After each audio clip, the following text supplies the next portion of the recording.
To Lady Macbeth, why don't you post your unedited live chats for everyone to see and hear? Allow the audience to judge for themselves if you have stained or clean hands. Allison was trying to talk to me about the drama between her and the kookster. I told her I had a lot going on, was troubled by online behavior related to this case, and couldn't get involved. I conveyed this nicely. I told her I was taking a break from YouTube drama. I've never commented publicly about this or defended myself. I'm still not on YouTube to this day. Even though she's a snobby, ratchet, backstabbing, and mentally twisted person, I care about her feelings, and I have no idea why she's cyberstalking me and trying to bully me off YouTube.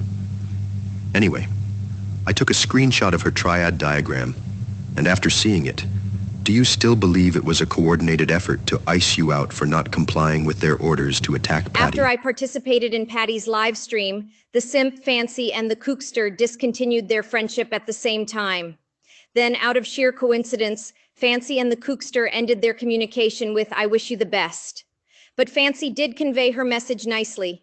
She had a lot going on, troubled by online behavior related to this case. Bitch, please. Troubled by online behavior, give me a break. What do you say to that, Patty? Sorry, I zoned off as soon as I heard Fancy's nasally, whiny voice. Producer Mia brought a caffeine drink for you to help you stay awake, because we still have some clips to discuss. Let's play the next one. I have heard Allison disparage me a lot publicly. I tried to explain directly to her initially, but she was so offended by my gimp that I stopped trying. What about you, Allison? Patty, are you awake? Patty? I want to know how Patty is able to sleep because the high-pitched bitchy voice is hurting my eardrums. Let me catch you up, Patty. So Fancy wrote that Allison disparaged her a lot, and that Allison was offended because of the pet simp's behavior. Since Allison wasn't going along with the program, Fancy gave up. What do you think about what she wrote? Allison disparaged her name, the hypocrisy. She wrote that I was arrested for DUI. That is not true. On the other hand, the spoiled rich bitch went shopping at the five-finger discount store and got caught thieving. Wait a minute, Patty. To be fair, some children will steal candy from stores. They are young and haven't learned impulse control. Fancy was 19 or 20 years old. 19 or 20 years old? Okay then, moving on. She kept saying, because I had to go and look, and I pulled her thing, is what she was putting this out, and people were like challenging me, saying, you're wrong, because she says that Donna and this Elliot Jacobs weren't from the same because he was from New Shell and she was in Queens, so they didn't live in the same places.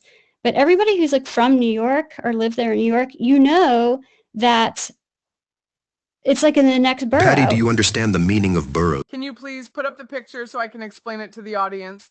That's Allison and me in Mexico, standing behind a burro. Really, Patty? You are not taking this dire situation seriously. This type of situation can land on the desk of the FBI, NSA, CIA, or worse, the WNBA. Then it will never get the attention it deserves. That is not what happened. Although Dr. Elliot Jacobs, a plastic surgeon in New York, was named as Donna Adelson's brother by a YouTuber, I personally felt uncomfortable agreeing with the information without first verifying. I did not want to tie Dr. Jacobs or any other Jacobs to Donna Adelson. So I did some research, and during the course of the investigation, I found an Elliot Jacobs who has passed away, so I ordered and paid for the death certificate. You see, I am not in contact with any of the Jacobs, Markel, or Adelson family to ask them for the information, nor would I consider doing that. Since it is important to obtain confirmation of details, my only option is to obtain the information through records to prove or disprove what I believe. I also stated that on a live chat, but it seems that if I slightly question certain creators, they see it as a personal attack and will start calling you names like a Wendy or Adelson paid bot. It appears the triads have turned into a gruesome twosome who have decided to tag team both of you. Let me start with Patty. The kookster accused you of purposely sabotaging and encouraging a tsunami of people to unsubscribe to her channel after the Donna Adelson trial was postponed. The kookster is free to believe whatever she wants. I did not suggest or encourage anyone to unsubscribe nor harass her in any way. However, I did defend myself from a coordinated attack, which I am free to do. In my opinion, there was a period of time when there was a monopoly with the Dan Markel case. So if an audience member asked a question, made a rude comment, or didn't buy into the narrative being pushed, the person would get banned not from just that channel, but also the group of channels. The Kookster is not being honest. She doesn't want to admit to being rude, obnoxious, and condescending with her audience. She often banned and humiliated people for a perceived slight or a small mistake which prevent the person from explaining themselves or apologizing. It's not my fault she is unable to hold herself accountable for her bad behavior, which is the reason she lost many of her faithful audience.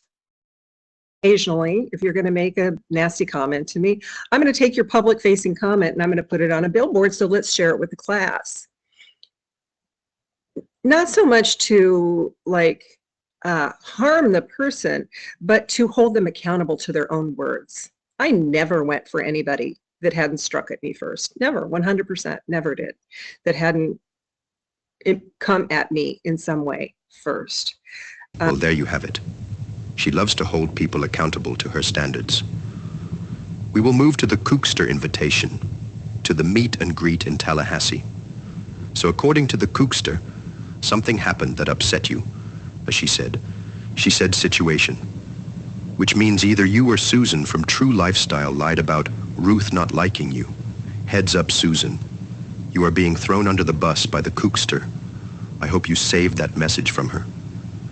Anyway, she also believes that when you labeled her a drunk and an alcoholic, it caused subscribers to migrate away from her channel. I didn't know being a social drinker meant getting drunk by yourself on live stream. Seriously, Boozilla, this is how you address your Tallahassee live stream performance. By saying you weren't getting lit up in front of hundreds of people. It was just you doing an online wine tasting with your husband. How can we address the false accusations launched against Patty with Boozilla's online wine tasting?